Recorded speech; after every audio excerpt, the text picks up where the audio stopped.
Why do you need to use a baby feed timer? Does the baby not know when it needs to be fed? These are questions that you may be asking yourself, or other people ask you when you use an app to track your baby's feeding pattern, a rhythm. In this video, I'm going to talk about why I see that our app will help you to study, to learn, to recognize feeding cues from your baby by logging their rhythm, by seeing what their pattern is in the daytime. Hello and welcome to this video. My name is David Thorne. I am the founder and lead developer of the Feeding Timer app. So let's just jump straight in with which emotional reasons are there for you to use a baby feed timer. First things first is it brings peace of mind of knowing nothing is forgotten. As you know, in the first couple of weeks of having a child and when breastfeeding, you kind of lose a whole orientation of what day and night is, what time of day it is, and did you feed an hour ago, 3 hours ago, an hour and a half ago, was it 5 minutes ago? And you're noting it down, or you're using a stopwatch, or you're just using the cues from the child. And if you've never had a child before and you don't know about breastfeeding, this can be daunting. It was for me and my wife with our son when he was born. My wife didn't know whether or not he did or didn't need feeding, and when he cries, you seem to think that this is it. So by having some form of log of when he last fed, how long the child fed for, and so on, this just gives you peace of mind. It's not telling you the baby is hungry now. It's just logging when the baby was hungry. Mums, they have this innate instinct about the baby needs to be fed. That is definitely for sure. They can wake up in the middle of the night knowing the baby needs to be fed. But this guilt factor, have I fed the baby enough? Is my baby being fed enough during that time? By logging it, this allows you to objectively look at the numbers to see exactly what you've done and not have to second guess yourself. It's so quick to open the app, press start, put the phone down and start loving and caring for your baby, interacting with your baby whilst it's breastfeeding. And then once it's finished, you can press stop. Now, lucky for you in this app, if the baby wants to take a rest, you can press the pause button. And if you decide to switch breast, then you can switch breast. The whole point of this is that it tells you exactly how long your baby's been feeding. Has it got cluster feeds? Has it been snacking? Is this a normal length feed? It just gives you that peace of mind, and it stops you from feeling guilty about have you done the best for your child, because that's not what you're doing, and we know that. So the next is about creating confidence in yourself that you're actually giving your baby everything it needs. You go out and buy all the clothes, the nappies and everything that you do, and you've done this correctly because you're in full power, you're in full control, but your baby controls when it needs to be fed. And if you don't know the baby's pattern, its routine, because our brains are fantastic, but we're not very good at like long-term analyzing this data together. And so put something inside of an app, let an algorithm work it out for you to give you some form of like encouraging reminders to say, hey, maybe in half an hour you could check to see what your baby's status quo is, whether it does show any cues for early feeding cues or late feeding cues, etc., etc. So it's not there to dictate to you how to do it. It's just there as a companion to sit on your side and say, hey, I think in the next 20 minutes, based upon the last week of your child, that your baby needs to be fed. So it's all about giving you confidence in handling your baby, kind of without emotion in this sense, because the app is objectively telling you these are the facts. And then you can subjectively look at the baby and think, do these equal each other? And so I think it's something really good for you. As I'm sure you understand already, and if you haven't had your child yet and you're researching an app before you have a child, you know in the first 2-3 weeks, days and nights are going to be foggy, right? You're going to be waking up every hour, 2 hours during the night feeding your baby. And as the weeks move on, you're going to progressively get some more sleep. We're talking out from experience here. So getting 5 hours straight sleep is an absolute paradise. But in the beginning, as a mother, you can only get, let's say, 2 hours at a time before your baby needs to be fed again. And so if you do wake up because you managed to fall asleep for 5 minutes and then wake up thinking that it was 2 hours, and you look at the app and you see, actually, I fed the child 10 minutes ago, And so it means you can go back to sleep again and think, well, when the child actually does wake up, making some of its normal noises that it does in its early signs when the baby needs feeding, you can look at the app and think, okay, baby's making these signs, app is saying this, and this is where you can consciously now make your own decision about whether you should or shouldn't feed. So the app is not deciding. You are deciding whether the baby needs to be fed based upon your human judgment, your mother instincts. So this is where it's allowing you to remove all this fogginess during the night to focus on making a correct decision for your child. And if you get it wrong, you just feed the child anyway. There's plenty of things that you need to be thinking about during the daytime, and not just about, does my child need to be fed? You need to be thinking about going shopping, doing the cleaning, cooking food, resting yourself, showering, doing all of these other things. So remove the stress from yourself about having another stress to overload yourself, thinking, panic, panic, panic. Have I fed my child? Have I fed my child? When did I last feed my child? If this is your permanent focus, you're losing focus on the other stuff. So have something in your pocket that can tell you, okay, the probability, the likelihood that my child needs to be fed in the next 5 minutes. Look at the app and say, well, based upon my child's statistics, no. So I've got maybe 40 minutes before the child needs to be fed. The child might be irritated, it might be protesting, it just might be just having discomfort, the child might be tired. There might be a whole bunch of other things that the child could be rather than actually hungry. And so the app, with this information that you get from experience, can assist you. When you do go out, chaotic thinking is, do we have enough time? Can we? The baby needs to be fit. All of this chaotic thinking is, well, I know the baby's cues. I know what they look like. I know that the baby has been fed 2 hours ago, and I know that the last feed that the baby had was a snack. So the likelihood is that the baby needs to be fed in a short amount of time later in the future is highly likely. If the baby had a proper feed last time for, say, 12, 13, 14 minutes or something, and it fed the whole time, then the likelihood is a little bit less, and you probably can wait a little bit longer. So this chaotic thinking is that, can I get this task done? Am I going to be interrupted in the middle of nowhere in a shopping centre or something, need to feed my baby when I've got all my arms full of all shopping or something like that, or I'm in the queue to buy baby clothes?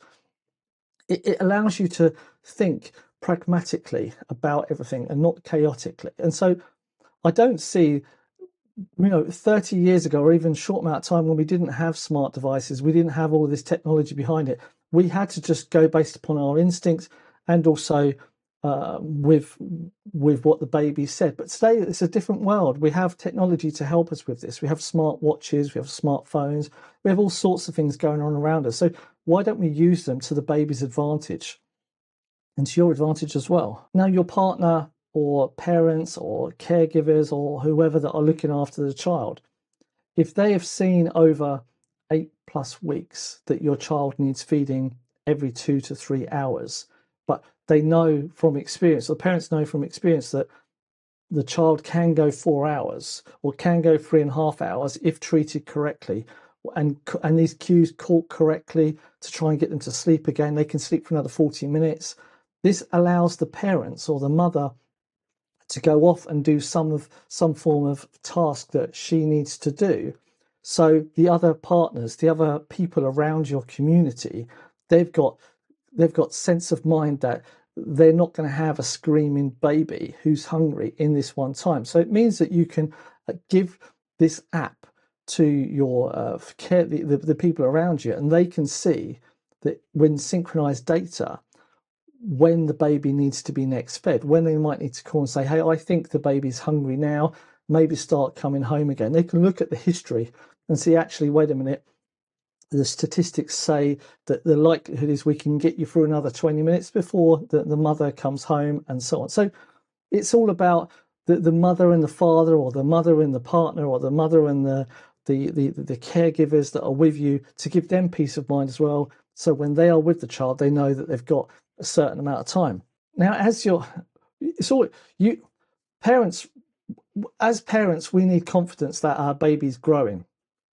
We need confidence that our baby's got the right amount of food, nutrients, and it's going to grow correct and so on. You're not withholding anything from it. So this is probably one of the main things here, is that yes, it is an app, it's tracking, but ultimately you want to see progression in your child. You want to see that they're feeding the right amount of time per day, that they're growing the right amount of stuff. When you go to do any of your the tests over the weeks, in the Germany it's the U1, U2, U3 tests and so on, you want to be able to tell the pediatrician or the doctor that yes, my child's been fed approximately the same every single day, every single week, and the child is growing over time, the child's weight is all correct. So the app is there to give you this extra information to go to your local doctor to tell them, hey, look, this is the statistics. Because what they ask you different things. They want to see more the numbers, and you want to see the progress in the child. So it allows you to have some interface between you and then the doctor about how well the child is getting on with feeding. My final point, which I think is the most important point, is that it's all about bonding with your child. As long as you can have this at your priority, place number one, and that all the time where you can have your child on your chest, it can hear your heartbeat, or in your arms and so on, you get the nicest moments out of it. We're trying to reduce the screaming, the yelling, the overheating, and all of that other stuff. We're trying to reduce it to enjoy the nicest times, the bonding times. So it's all well and good having. If you want to do it without an app, that's perfectly fine. Everyone to themselves.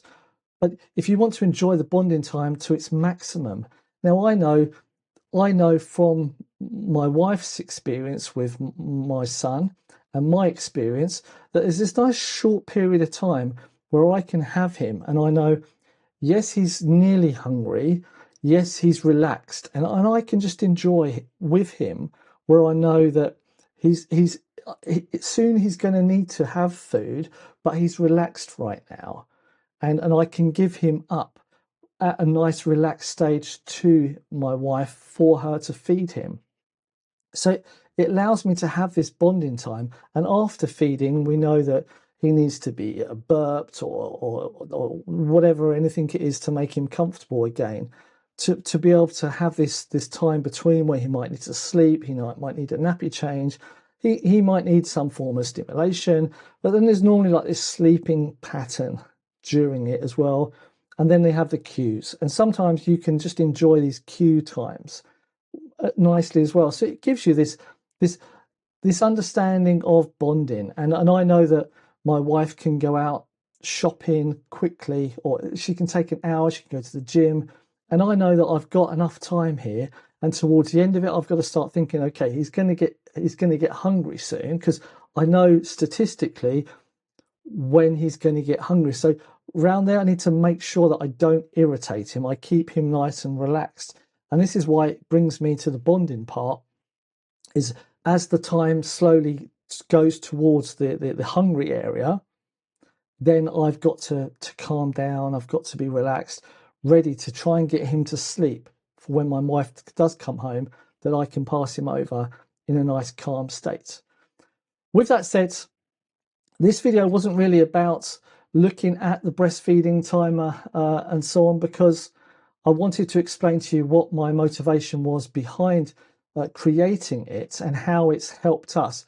But let's just have a quick walk through the app. So you can see that I've pressed start, and that is the state that you will see the app in the beginning when you download it. And we can see here that we're on the left breast at the moment. If during feeding we pause it because you've got to change breasts, and then you've changed breasts, and we can start feeding again, and we can change breasts, and then once it's done, you can change breasts during as well. We can pause again, and we can stop, and that then gives you a quick overview of how much is being fed here. I've made a whole bunch of other videos explaining all this and showing how it works. And then we can come here and see how much today, all the different feeds today. And then we can come on the logs to see how much is consolidation of today on Wednesday the 10th of September. how much the child is fed. And on the settings, there's a whole bunch of different things here that can be done. All right, but there's a whole bunch of other videos that you can have a look at. And if we start feeding again, you can see that it alternated the breast as well. And we can, it alternated the breast as well. But like I said, watch the other videos for a little bit more clarification into this. With that said, I hope you've got something out of this one video. It's more about, I want people to understand why we made the app, why we find it really worthy to use. And I hope that you're going to find it something good as well. The app at the moment is in a beta phase, so you can't find it in the App Store, but I'm going to put a link up on the screen here right now, or a QR code here right now for you to scan, and you can come to Test Flight and install the app through Test Flight. There's 100 people that can test it out at the moment. There's still a couple of things that I've got to fix, so I'm just fine-tuning everything at the moment, but other than that, my wife's been using the app now since the 19th of July, since I first created it. And we have over like 350, 360 feed logs already. And we would have had probably about 500, but during testing, I deleted some of them as well. So we have a good amount of data to be able to analyze to see what we could or couldn't, what we could add and what we could remove and so on. And as my wife goes through it, she says, we need to add this and we need to add that. So we're actively using this app here at home with our son. Our son is just coming up to 9 weeks old now. So we're using this 100% of the time, basically. Thank you very much for watching. My name is David Thorne. Ciao, ciao, and goodbye.